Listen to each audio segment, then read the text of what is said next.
Looking back, I often marveled at how perfect my life seemed at the beginning. James and I had met in college, and it had been love at first sight. He was charming, intelligent, and we shared so many dreams and aspirations. We were the envy of our friends, a couple everyone wanted to be like. Our lives took a remarkable turn when my parents decided to pass down their magnificent $1, 2 cents million house to us. It was a sprawling estate, nestled amidst lush gardens and towering oak trees. It was the place I'd grown up in, filled with cherished memories of my childhood. It seemed like a dream come true, a symbol of my parents' love and trust. But as they say, appearances can be deceiving. While the house was indeed a dream come true, I couldn't ignore the subtle shifts in our family dynamics. Eleanor, my mother-in-law, had always been a dominant presence in our lives, but she seemed to become increasingly fixated on the house. She'd visit more often, inspecting every nook and cranny, and offering unsolicited opinions about how it was too large for us, too costly to maintain. At first, I brushed it off as concern for our well-being, but her persistence began to grate on my nerves. It was as if she couldn't bear the thought of us living in the house any longer. I couldn't shake the feeling that there was something more to her insistence. Our life inside the house, despite the tension with Eleanor, was picture perfect. James and I were deeply in love, and we relished every moment spent in our beautiful home. We hosted gatherings for friends and family, enjoyed quiet evenings by the fireplace, and took long walks through the sprawling gardens. But beneath the surface, the pressure from Eleanor began to take its toll on our relationship. Little did I know that this was just the beginning of a tumultuous journey that would test my love, resilience, and uncover the shocking truth hidden within the walls of our family home. As the weeks turned into months, Eleanor's obsession with convincing us to sell our $1, 2 cents million house became increasingly apparent. She would drop by unannounced, often with folders full of real estate listings and a rehearsed spiel about the benefits of downsizing. Her attempts to persuade us took various forms, from citing the rising property taxes to mentioning the potential for a more manageable home. I began to notice her frequent phone calls with James, their hushed conversations when they thought I couldn't hear. The more she persisted, the more I realized there was a hidden agenda at play. The question that gnawed at me was why? Why did she want us to part with our cherished family home so badly? My initial instinct was to confide in James, to seek his perspective on his mother's peculiar behavior. But as I observed him becoming increasingly distant and seemingly aligned with his mother's viewpoint, I became hesitant. It was as if he had started to change, morphing into someone I barely recognized. One evening, as I cooked dinner in our spacious kitchen, Eleanor dropped by unannounced. She had a smug smile on her face, and her eyes darted around the room, seemingly evaluating every detail. "You know, Emily," she began, "this kitchen is just too big for you. You could have a cozy modern one in a more manageable house." I couldn't take it anymore. Frustration boiled within me, and I snapped, "Eleanor, why are you so hell-bent on this? What's the real reason behind your insistence on us selling the house? She glanced at me, her expression suddenly guarded, and replied, "It's for your own good, dear. Trust me. You're not cut out for the responsibilities that come with this house." The thinly veiled insults stung, and I felt a rush of anger and resentment. I couldn't ignore it any longer. I had to uncover the truth behind her relentless pursuit of our family home, even if it meant confronting her and James head on. Tensions had reached their boiling point, and I couldn't bear to let Eleanor's manipulation and James's distant behavior continue any longer. One evening, I decided it was time to confront them and demand answers. The atmosphere in our home had become thick with unease, and I needed to clear the air. As the sun dipped below the horizon, casting long shadows through our living room, I found Eleanor and James sitting on the plush couch. The room, with its elegant furnishings and warm color palette, had always been the heart of our home. But tonight, it felt like a battleground. Taking a deep breath, I steeled myself for what would come next. "Eleanor," I began, trying to keep my voice steady, "I need to know why you're so insistent on us selling the house. There has to be more to it than what you're telling me." Eleanor's gaze, which had been fixed on a photo frame, shifted to me. Her expression turned icy, and she replied, "I've told you, dear, it's for your own good. This house is too much for you and James to handle." I refused to back down. "That's not a good enough reason. There's something you're not telling us. I can feel it, and it's tearing our family apart." James remained silent, his eyes darting nervously between me and his mother. It was a silence that spoke volumes, and I felt a pang of hurt that he wouldn't support me in this crucial moment. "With determination," I continued, "I love this house, Eleanor, and it's not just a place to live. It's a part of my history, my parents' legacy, and it means everything to me. I won't let it go without a valid explanation." Eleanor's facade cracked, and a flicker of frustration crossed her face. She didn't expect me to push back so forcefully, but she wasn't ready to reveal her true intentions just yet. Before the situation could escalate further, James finally spoke up, his voice strained. "Emily, maybe we should consider what Eleanor is saying. It's just a house after all." I was stunned by his response. The man I had shared my life with for years, the one who'd always stood by my side, was now echoing his mother's sentiments. It felt like a betrayal. The atmosphere in our home grew even tenser after the confrontation in Chapter 3. James's unexpected alignment with his mother's desires left me feeling isolated and betrayed. It was as though he had become a stranger, his loyalties shifting away from our relationship and towards his mother's agenda.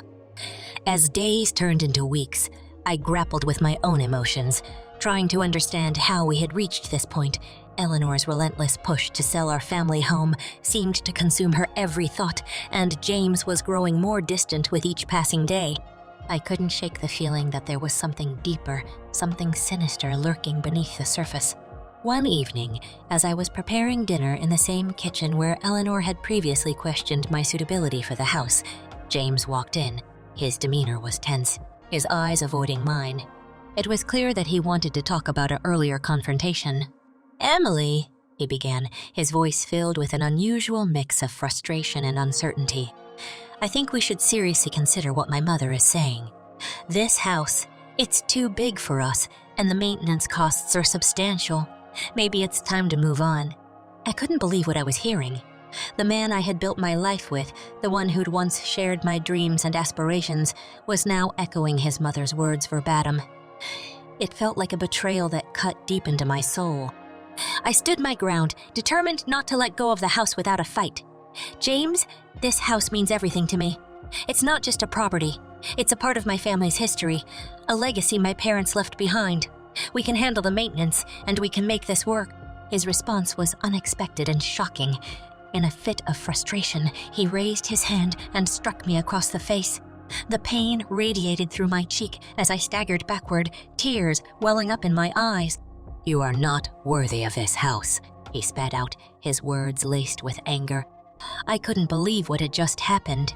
My husband, the man I had loved and trusted, had resorted to violence to silence my objections. It was a moment that shattered the illusion of our perfect life and exposed the darkness lurking beneath the surface. The searing pain in my cheek from James's unexpected strike had subsided, but the emotional wounds ran deep. It was a night I would never forget, a night that marked the breaking point in our once idyllic marriage. After the shock of James's violence wore off, I retreated to our bedroom, locking the door behind me. I couldn't bear to face him or Eleanor at that moment. My mind was a whirlwind of emotions: anger, hurt, confusion, and fear, hurt, confusion, and fear. As I sat on our bed, the tears came hot and relentless. I had always believed that James and I could weather any storm together, but now it seemed that the very foundation of our relationship had crumbled. How could the man I loved, the man I had shared my life with for over a decade, resort to violence to silence my objections? But amidst the tears and despair, something inside me snapped. I realized that I couldn't allow this to continue. I couldn't let James and Eleanor take away my family's legacy, my parents' home. It wasn't just about the house. It was about honor, about standing up for what was right. With newfound determination, I wiped away my tears and began to piece together the puzzle. I knew there had to be a reason behind James and Eleanor's relentless push to sell the house. There had to be a hidden agenda, something they were hiding from me. Over the next few days, I started to investigate, discreetly searching for any clues or information that could shed light on their motivations. Late nights turned into early mornings as I scoured our home for documents, letters, and diaries that might hold the key to the mystery. And then, hidden away in a forgotten drawer in my parents' study, I found it, a letter from my late grandfather, addressed to my father. It was old and yellowed with age, its contents a revelation that would change everything. The letter contained a shocking truth, a truth that had been carefully hidden from me, and I suspected from James as well. My grandfather had written that the house was not just a family heirloom. It was also the repository of a hidden treasure, a fortune worth millions concealed within the walls.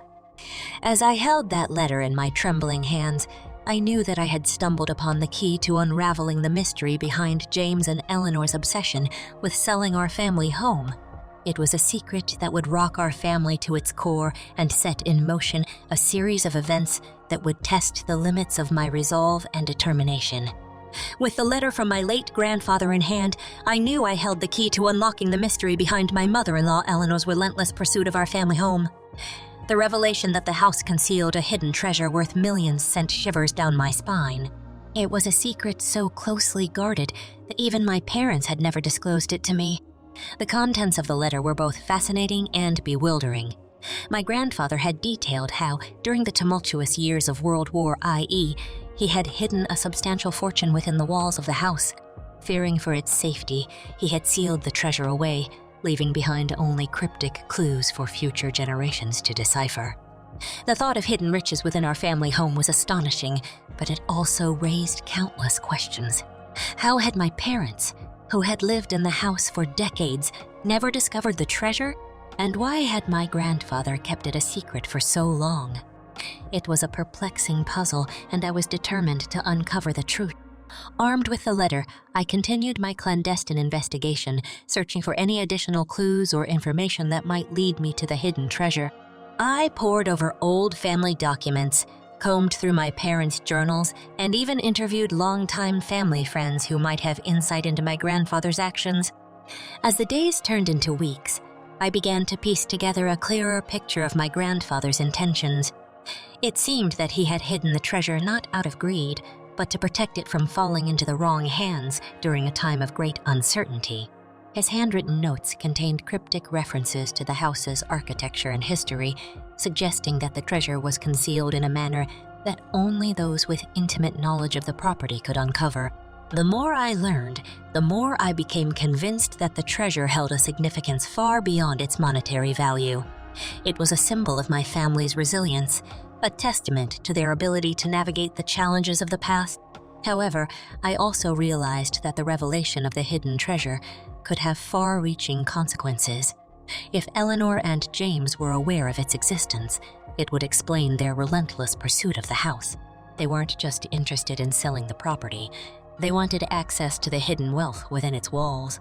With each new piece of information I unearthed, the stakes grew higher. I knew that my journey to protect my family's legacy and uncover the truth was far from over. Chapter 6 marked the beginning of a race against time, a quest to decipher the cryptic clues left by my grandfather and ensure that the hidden treasure remained safe from those who sought to exploit it for their own gain. As my investigation into the hidden treasure continued, I became increasingly consumed by the mystery that had lain dormant within our family home for decades. Every spare moment was devoted to deciphering the cryptic clues my late grandfather had left behind in his letter. The more I delved into the puzzle, the more I realized just how intricate and well-concealed it was. My grandfather had been a meticulous man, and he had taken great care to ensure that only those with a deep understanding of the house's history and architecture would be able to unlock the treasure's location. It was a challenge that both fascinated and frustrated me. One evening, as I pored over old blueprints and historical records in my parents' study, I stumbled upon a breakthrough. A reference in an old architectural document pointed to a hidden compartment within the walls of the house, a compartment that had been sealed off for years.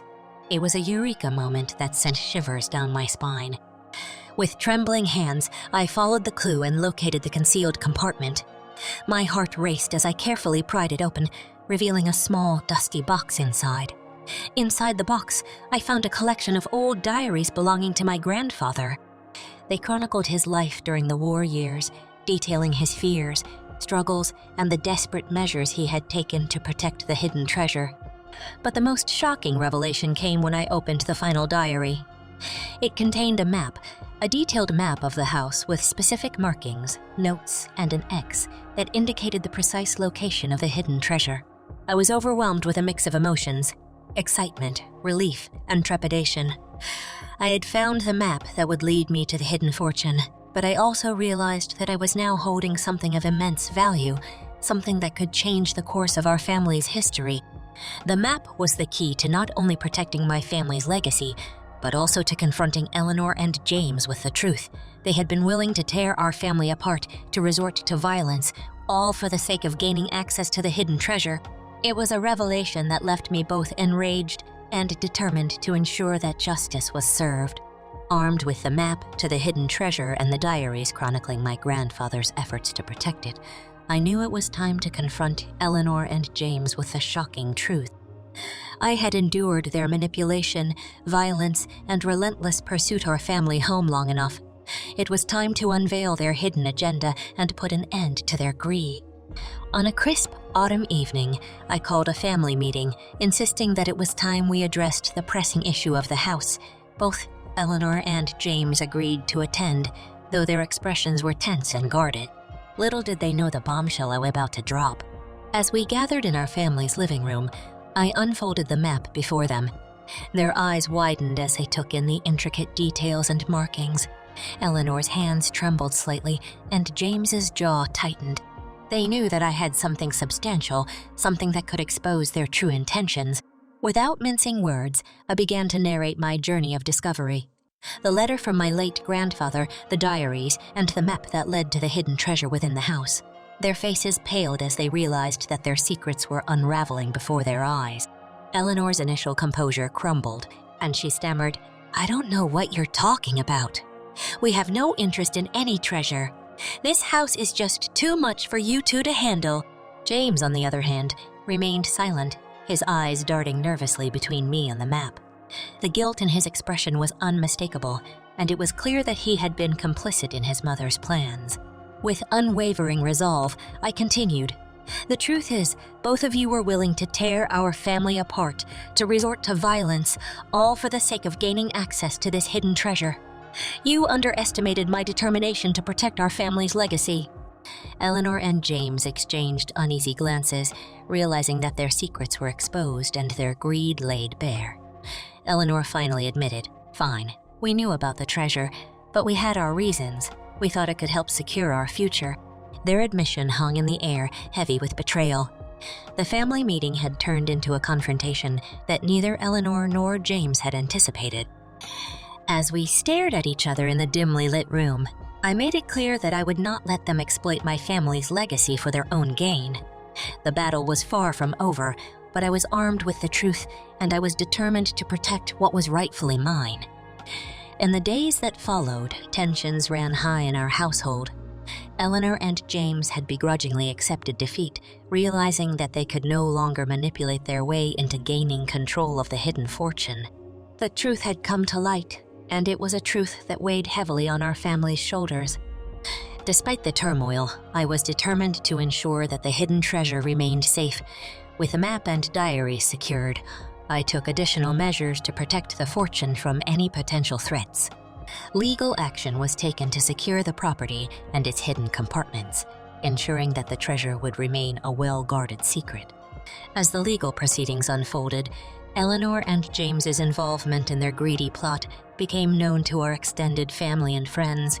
Their reputations suffered a significant blow, and they faced consequences for their actions. While it was a painful chapter in our family's history, it was also a necessary one for the sake of justice and honor. The discovery of the hidden treasure had fundamentally changed the dynamics within our family. It had brought to light the lengths to which some would go for personal gain, but it had also strengthened my determination to protect our legacy. I had emerged from the ordeal with a newfound sense of strength and resilience, having faced betrayal head-on and triumphed. As the legal battle concluded, Our family slowly began to heal. We held discussions and counseling sessions, attempting to mend the rifts that had formed. Eleanor and James expressed remorse for their actions, though trust remained elusive. In the end, the hidden treasure was preserved, its significance extending beyond its monetary value. It became a symbol of our family's resilience, our ability to weather storms, and the importance of preserving our history and honoring our parents' legacy.